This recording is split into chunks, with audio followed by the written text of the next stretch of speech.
placement broke me. What? Boys, girls? Oh my gosh. I texted my husband, I said, babe, tiny little baby that was so fragile, obviously did not sleep.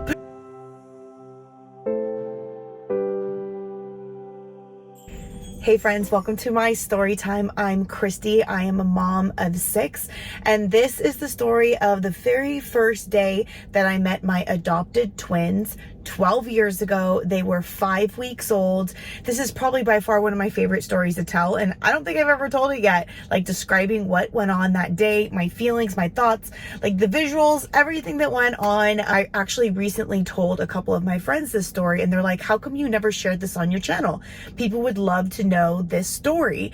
And I don't know why, but here I am. Backtrack 12 years ago. It was around like the 3rd or 4th week of March, around there. I was at work. I worked full-time at the time. So we had been foster parents for about 3.5, 4 months. By that point, we had already had 2 placements, 2 sibling sets. That I really need to make a video of my first placement because that placement broke me. I was working full-time and we did not have any kids in the home, and I got a call from a social worker and she said, hey Christy, we have twins.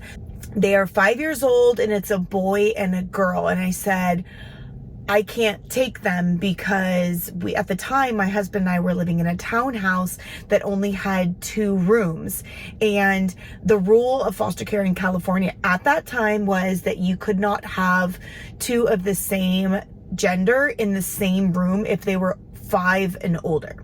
If one of the kids was 5 and one was a baby, regardless of the genders, the baby could have gone into our room because you could have up to 2 infants in my room in addition to kids in the other room because they're babies under 2. Hopefully that makes sense.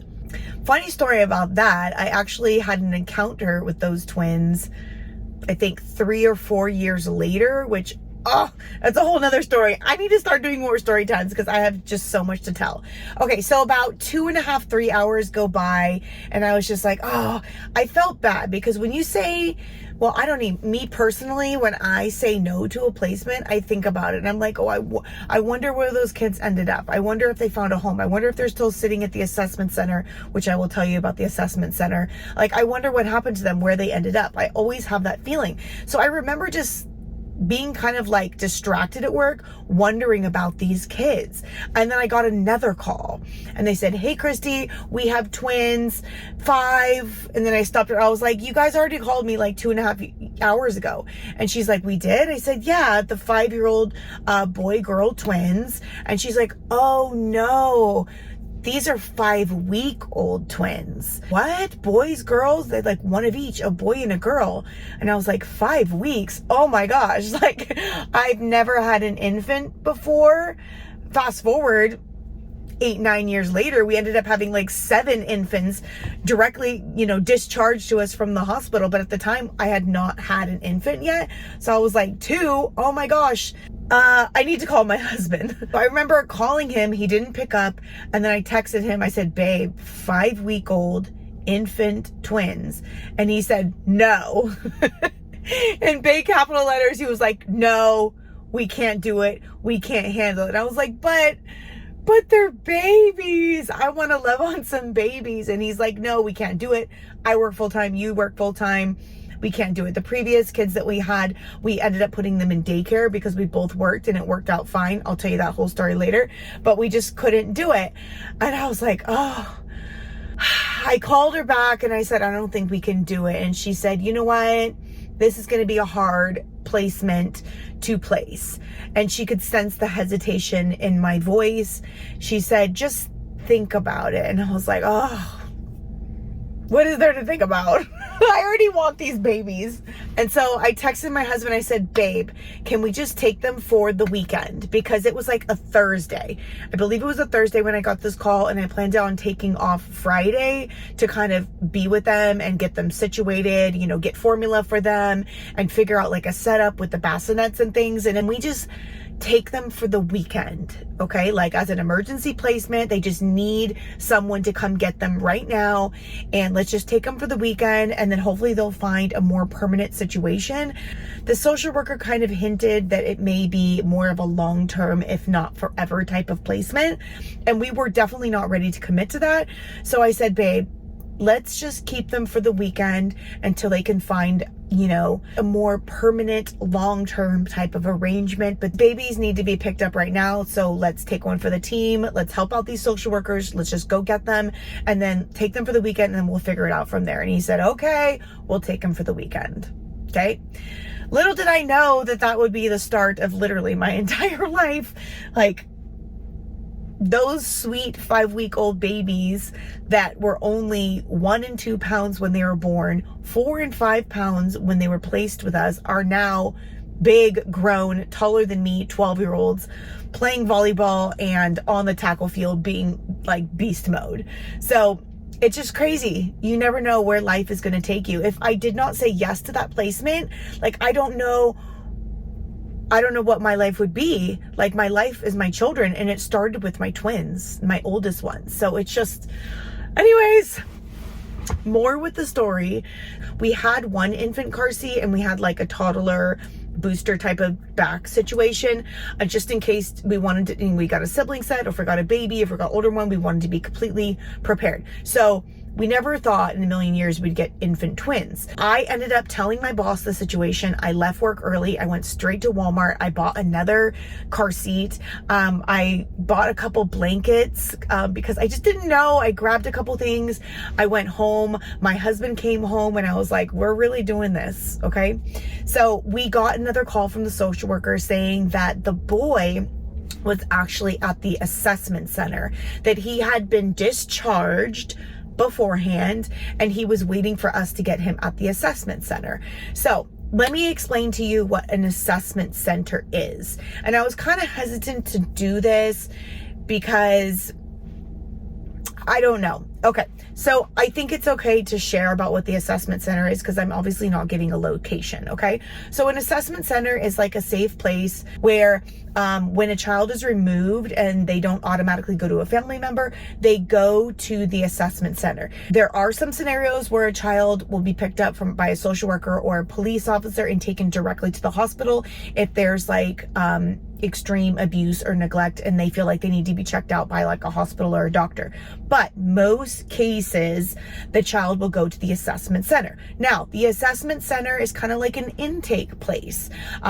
Social workers or police officers will drop the children or child off there, and they will be assessed. Paperwork happens, foster parents start being called, or family members. They will assess the child. There'll be like a nurse on site, making sure that they're okay. Sometimes interviews go on there. If it's more of a criminal situation, the child will be interviewed there. Sometimes they will be given a shower or a bath. Sometimes I feel like older kids, teens, may stay there for a couple days. Yeah, so it is designed to kind of assess and be an intake place for children. There's like a living room situation, so it's like fun for the kids. There's TVs, there's video games, there's a kitchen where kids can eat, there's beds in case like a child needs to spend the night for a couple nights. But I think that in a general rule, in my experience, is children are moved out of there pretty quickly, usually within the same day, or tops, I'd say like 2 days. I don't think that's a rule of thumb, but in my experience, they've been there for maybe tops 2 days. Throughout the years of me being a foster parent, I've picked up quite a few children from the assessment center. Sometimes they were brought to me, sometimes I picked them up. More stories on that. But I picked up baby boy from the assessment center, and I just remember, I held him first, by the way. I remember holding him and being like, oh my gosh, I don't want to break you. You are so tiny. I've held many babies in my lifetime, but this baby was just like, he was like a wrinkly face little thing, but he wasn't chunky because he was only 5 pounds. So he was like, his legs were like my finger. He was like a pencil. I remember comparing a pencil to his legs, being like, this child is tiny, okay? He was a strong little fighter. He was 2 pounds when he was born, and he was 5 pounds, 3 ounces. I have it on the paperwork, that when I actually picked him up from the assessment center. So I picked him up, and I remember just being kind of in shock because this was our first like baby, and my husband just like was scared to hold him. So we took him home and we had him for the first night, and I was just like in la la land, like snuggling this tiny little baby that was so fragile. That night was a blur because I obviously did not sleep. He was eating only like 2 ounces at a time, and I was feeding him every 45 minutes to an hour. So I just didn't sleep, because by the time I changed the diaper and fed him and then rocked him to sleep and put him down, like 15 minutes later, I'd be right back up again. And I just remember, like, for both of the twins, it was like zombie life for the first 6 months. Fast forward to the next day, my husband, when he got off of work, this was a Friday, we went to go pick up my daughter from the hospital. And I remember my husband was carrying him in the car seat down the hallway of the hospital. I remember going down the hallway and just feeling the love, and people like smiling at us and saying, oh my gosh, there's baby boy. It's so good to see him. You're gonna love baby girl. She's so beautiful. And I was like, oh wow, this is just, I'll never forget that. Like, I remember the shade of peach the halls were. These nurses knew my babies for 5 weeks. They took care of these babies for 5 weeks in the NICU. We got in there, and then we saw baby girl. She was laying in the bed, like one of those NICU crib beds. And I remember my husband looking back at me and his eyebrows raising and saying, she's so pretty. And I'll just never forget that moment, because he put his eyes on her first, and I looked at her and I was like, oh my gosh, she's so cute. She looked so different than my son. Like, she was a completely different shade, and her facial structure was like super feminine. Like, he straight up looked masculine, and she looked very feminine, like very different for twins. Obviously, they're fraternal, but you know, I just remember, like, they could have been completely like not siblings because they looked so different. Handed her to my husband first. So I think I have a picture of that somewhere. I'm gonna have to really dig and see if I can get some pictures from that day. But I don't think I had an iPhone at that time, so it wasn't so easy for me to like save and share and make albums and such. But I'll see what I have. But I definitely do have some baby pictures of them, but I don't know if it's like from the hospital. The nurses gave me some lessons on how to feed baby girl and baby boy at the same time, because they had some like because they were preemies, they had some reflexes. All right, different location. I had to move because my daughter's about to get out of ballet, and I need to park right in front, and it's dark now, so I need to wrap up this story quickly because I'm excited to get it out and then share it with you guys. So I don't think I talked about, they were preemies. They were born at 30 weeks, give or take a day. Either way is what I remember. They were born at 30 weeks. So they were actually born at the end of February, and they were supposed to be born mid-April. They were tiny when they were born, and at only 1 and 2 pounds. And again, I got them at 4 and 5 pounds. I remember the nurses teaching me how to feed them, like on a pillow, you know, one in each arm, and teaching me how to prop it up and feed them. I remember that very clearly because the pillow that they were using to like help me was yellow. So I'm very visual when I remember things.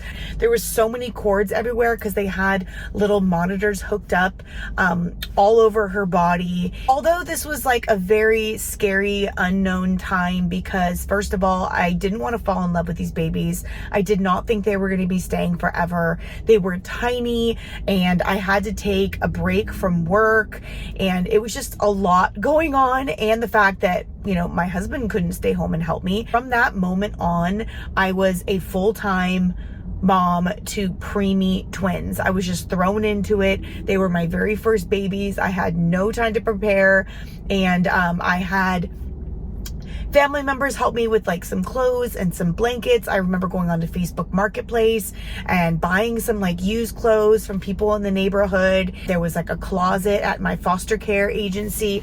I went there and I got some clothes, lots of onesies. I just got lots of hand-me-downs. I didn't know how long they were staying. There is a rule, like after 24 hours of the placement being in your home, a social worker comes in. I remember the social worker just like literally peeked her head in and was like, okay, that's it. And I'm like, wait a minute. Like, I just like deep cleaned my house. I made sure the babies were like all fresh and clean for you. And you just literally poked your head in to make sure they were alive and left. Yeah. More stories on some social workers like that. But I remember on Monday morning when I got a call from the placement worker that placed the babies with us, they were like, okay, so how are you doing? I'm like, we're fine. They can stay. My husband naturally loved them. Like when you feed babies and you hug them and you go through sleepless nights with them, you instantly fall in love with them. And we just knew we wanted to foster them. Like whatever was meant to be would be. But we knew very early on that we fell in love with these babies. I'll have to share more about our foster to adoption story of how it came to be. We ended up adopting them at 18 months. But as of this point, they were 5 weeks old and we were madly in love. I hope you guys enjoyed my story. There will be definitely more to come. Make sure you subscribe and hit the notification bell, because now going through the story, I'm so inspired. I'm about to write down 3 more stories that I think I'd like to share with you guys. I hope you enjoyed. Make sure you subscribe and I will see you in the next story time. Bye guys.